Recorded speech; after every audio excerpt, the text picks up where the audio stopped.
Social media ఎక్కువైపోయిన తర్వాత news అనేది viral విపరీతంగా అవుతుంది.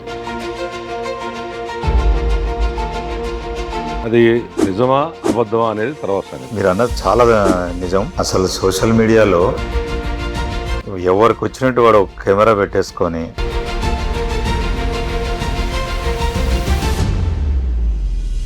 ఇష్టం వచ్చినట్టు అనాలిసిస్ ఇచ్చేస్తూ ప్రజల్ని తప్పుదో చాలా పట్టిస్తుంది. వైరల్ న్యూస్ ఏమైతే ఉందో దేశవ్యాప్తంగా ఉంది, రాష్ట్ర వ్యాప్తంగా ఉంది, ప్రపంచవ్యాప్తంగా ఉంది.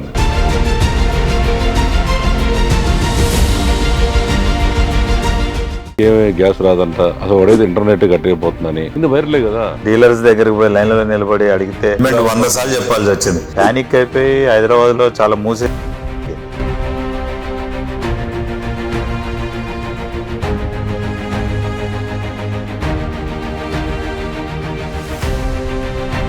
మహిళా రిజర్వేషన్ బిల్లులో 33% మహిళల కంటే ఈ సమాజం అధికార ప్రతిపక్షంలాగా విడిపోయింది. ఎవరికి ఫాలోవర్స్ వాళ్ళకు ఉన్నారు. అసలు మన ఈ రాష్ట్రంలో ఉన్న జగన్మోహన్ రెడ్డి కానీ, చంద్రబాబు నాయుడు కానీ, పవన్ కళ్యాణ్ కానీ వీళ్ళ ముగ్గురు కూడా అమ్ముడు పోయారు, మోడీ పుత్రులుగా మారిపోయారు, మహిళలకు అన్యాయం చేశారు అన్నారు. దీని మీరేమంటారు చెప్పండి.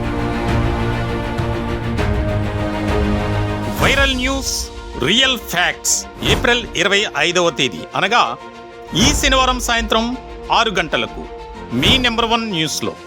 Don't miss it.